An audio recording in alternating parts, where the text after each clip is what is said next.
Hi guys, today I have for you a currently loving, which for those of you that have never seen these before is basically something that was supposed to replace my monthly favourites, but we'll see. I'm not sure if people are loving this format as much. It's basically exactly the same thing under a different name at sporadic times in the month. But right now I have a bunch of things that I want to talk about and I thought I'm going to film one anyway because I want to tell you about this stuff. And by the end of the month I kind of forget because they're not as fresh in my mind. Stuff that you're using every single day, you stop being as like, wow, I'm so excited about it, because it's just an everyday thing. Do you know what I mean? That's the purpose of these videos. So, first of all, Rapid Brow. This is something that I'm definitely going to do. I'm not going to do a video about it because it's just kind of pictures really, but I'm going to do a blog post when I've finished the course. I don't know how long the course would be, but maybe when I've used it for 3 months, I'm going to do a blog post. So impressed with this stuff. If you are a 90s child like me, I'm actually an 80s child, but you know, I grew up in the 90s.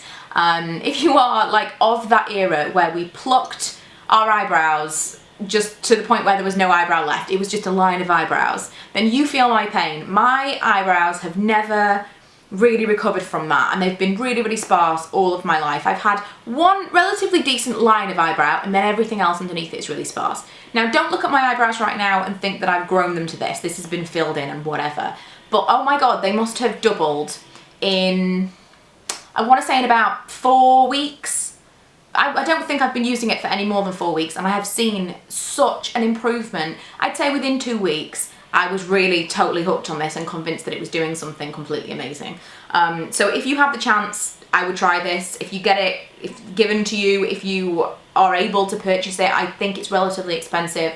It's definitely not a budget beauty product, but seriously, if you have that kind of issue that I have, try this. I've tried things for my eyelashes before, but I've never been like super excited about it. I've never seen like instant results the same as I have with that. I've never really kept it up. Whereas, oh my god, seriously, like I didn't think that anything would make a difference. I really didn't, and that has been completely amazing. I don't even know how it works. How, after like 15 years or something, does suddenly my eyebrows start growing thicker? I can't get my head around it, but I'm trying to grow them out as much as possible, and I'm going to tint and have them like shaped and stuff soon, so there will be a blog post on it. But anyway, moving on to another non-really, in fact a lot of the stuff here is not particularly budget beauty, so forgive me. Origins Drink Up Intensive Overnight Mask. You can get a smaller version of this, I think, for about £13, so you can kind of test it out before you want to buy the full size. This was something that for years I'd heard about and I just thought, it's not for me. I've got quite oily skin and it's just not something that I'm gonna like benefit from. And then this time of year comes around and I tried different moisturizers and different oils and different kind of like lower cost moisture masks, and I thought that it was all okay until I tried this. This is a total game changer. I've had this for about a year now, and I use it as and when I need it. I've not used it up yet, so although it's relatively expensive, it's definitely worth the money. When I've been traveling, which I don't travel a lot, but you know, when I've been on planes and stuff, it's been invaluable. When I've been to very cold weather climates and very hot weather climates. When we were in Vegas earlier this year, I used this as my nightly moisturizer and my skin just like absorbed it. As soon as I put it on my skin, it was like gone. It was amazing. Whereas normally, you know, at home, if I put it on, it is a mask. And I do leave it on overnight. You can use it for 10 minutes and then kind of wipe off the residue, but I use it like as a really thick moisturizer at night, as and when I feel like my skin is really dehydrated and dry. It is more suitable for combination skin than for very dry skin. So if you are oily, don't think that you can't use it, because this is definitely suitable for you. And a lot of the time I have really oily skin with dry patches, which is super annoying, and that's something that I would recommend for it. As is, because it's something I've suffered with a lot, which is recently, which is why these things are in the forefront of my mind, as is this, and I think it's called Cicaplast, maybe Cicaplast, maybe Cicaplast, I don't know. I think, so much noise in the background today. I think it's Cicaplast, and it's from Roche Posay. I have spoken about this before. I absolutely love it for a couple of different reasons. One of them is a little bit TMI, but I'm going to talk about it anyway. I use it on my face. Last night I put it on my face, and lots of dry areas around here that had been just like really bugging me for ages, and I don't know why. I don't know if I'm just not using the right skincare at the moment or because of the change in weather, I don't know, but I used this instead of this one. And it worked really well, and not only that, but my skin felt so soft this morning. I think this might be a little bit cheaper, and it's really multi-purpose as well. You can use it for so many different things. I've used this, I once got like a chemical burn from a mask, which was totally my fault. I don't know if I just used the wrong thing or used it for too long. My skin isn't particularly sensitive, but it was like red raw and peeling, almost like scabbed over. I used this and overnight it went away. Completely the most amazing thing, and I will never be without it. Good for nappy rash, loads of different stuff. And good for ingrown hairs. I did not know this. Now I wax various areas on my body, but you know, if we're talking about intimate waxing, I really struggled with ingrown hairs, and it was something that eventually I just thought, well, I'm just gonna not do this anymore because it's obviously a problem. Maybe my skin doesn't like that method of hair removal, and so I'm not gonna do it anymore. And then I discovered this. This is amazing. So after waxing, I wouldn't do it straight away, maybe like, you know, a day later. Exfoliation is a big thing as well. You need to treat your intimate skin in the same way that you would treat the skin on your face. I know this is weird, but you know, a lot of people will want to know this. I would love to have been told this like 6 to 12 months ago.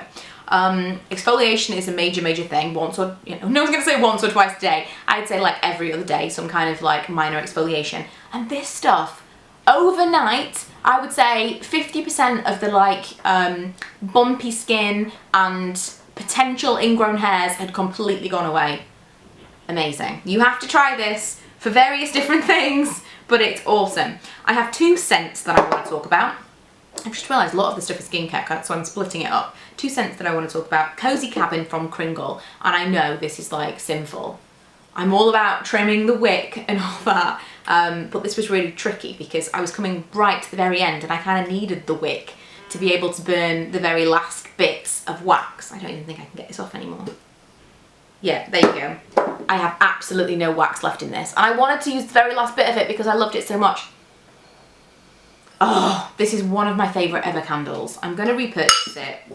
And I know that there's been loads of soot in my house because I let this happen. So don't tell me off because I know. But it's kind of, oh, I don't even know. Cozy Cabin is probably just exactly the right name for it. It smells like winter. It smells a little bit smoky, but not like I've got other candles that smell smoky to the point of like, that's a bit too much.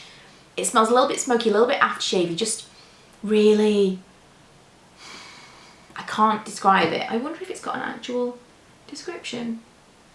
No, it hasn't. That's not useful. Just try it. It's amazing. If you like slightly more masculine, it's a little bit warm and sweet though, a little bit spicy. I just love it.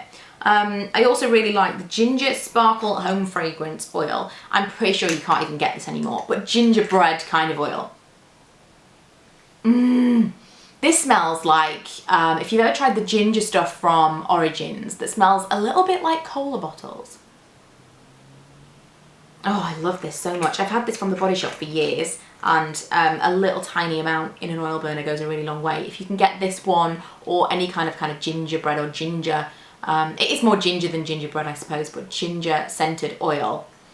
It's the time of year for it and it's amazing. The cleansing oil I've been using kind of on and off over the last couple of weeks is this one from MAC. I got this little travel size. I really like it actually. I wasn't sure at first. It's a really strange, it's a very thin oil. Nothing like any other cleansing oil I've ever tried. You definitely have to kind of emulsify it with water, but I really like it. I don't know if I'm using too much. I feel like it's rapidly decreasing.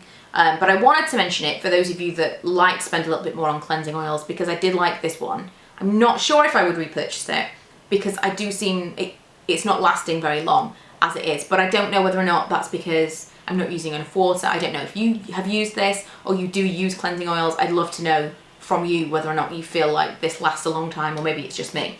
But I do love the way that it makes my skin feel, and it's definitely not breaking me out, which some cleansing oils can do. And lastly for skincare, Carmex. Carmex. I've used some really expensive lip balms in the past. And a lot of the lip balms that I've used, I do find that the more you use them, the more your lips and your skin just kind of get used to them. And so they become completely pointless. You've spent all this money on these things and then they just don't really work for you anymore, which is annoying. And at the moment, Carmex is my saviour. My lips have been so dry. Milo as well suffers from dry lips terribly. Ella has got a bit of a lip balm obsession, so she seems to be safe. But Milo's got like a lip balm by his bed and he puts it on. It's so cute. He puts it on at night time and that's great. But during the day, you know, it's cold outside. He's outside all the time with school and things, and he's licking his lips and he gets really dry lips. And this has been really good. And it's got a little bit of a tingle, a little bit of a minty, slightly medicated scent to it, but nothing too offensive and nothing that's putting the kids off. Lastly, I want to talk about the one and only Christmas drink that I've ever found that I actually like, and it's kind of not technically a Christmas drink, but I thought I would mention it. Because whenever I've done tags and stuff in the past and there's been something like, what is your favourite festive drink? I've always said, I don't have a favourite festive drink. I'm not all about that. I've never liked the gingerbread ones. I've really tried pretty much every single one. I've actually been on a bit of a mission over the past few years. I once did a video with my friend Kaz and we sat in Starbucks and tried them all. We had like 8 drinks. We tried them all and none of them, I tried so hard to like the gingerbread latte. It's just not for me. But a couple of years ago, Costa did a salted caramel latte, which was amazing. And this year they brought back the salted caramel cappuccino. So I've basically just been getting a salted caramel latte, which involves the syrup in the bottom, which is salted caramel rather than normal caramel, which is, I normally have a caramel latte anyway. But I have salted caramel syrup instead of regular, and cream on top. So nice. I don't even like cream. I don't know what it is. I have found my festive drink and I'm going to really try not to ask for it all year, because as long as they've got the syrup they could make that for me, couldn't they? But that's my favourite. It's my favourite. So if like me you're a bit boring, you don't really like the Christmas drinks, and you just like a plain old caramel latte, try that. You have to ask for it specifically because it's not on the menu, but basically if you ask for a salted caramel latte it just comes as a normal latte. You have to ask for the cream on top, and the cream makes all the difference. It really, really does. So that's it for today's video. That's it for my currently loving, and kind of one I'm not sure about, but I'm using it and I like it. I'm interested to see what you guys say about it. But yeah, that's it for today's video. Don't know whether I'll do monthly favourites. We'll see. It depends on whether or not anything else kind of catches my eye between now and the end of the month, but potentially not. But yeah, I always feel like at the end of the video there's something that I was supposed to talk about and I don't know what it was. So maybe there wasn't. Maybe there wasn't anything to talk about at all. I was trying to make this one a quick one as well. Was it a faster video? I don't know. And then I come to the end and I ramble, and then I add like 5 minutes on, and then what was the point in talking so fast throughout the entire video, because I've made it like 20 minutes long in rambling at the end about nothing. So let's just go now and not do that. So I will see you guys next time.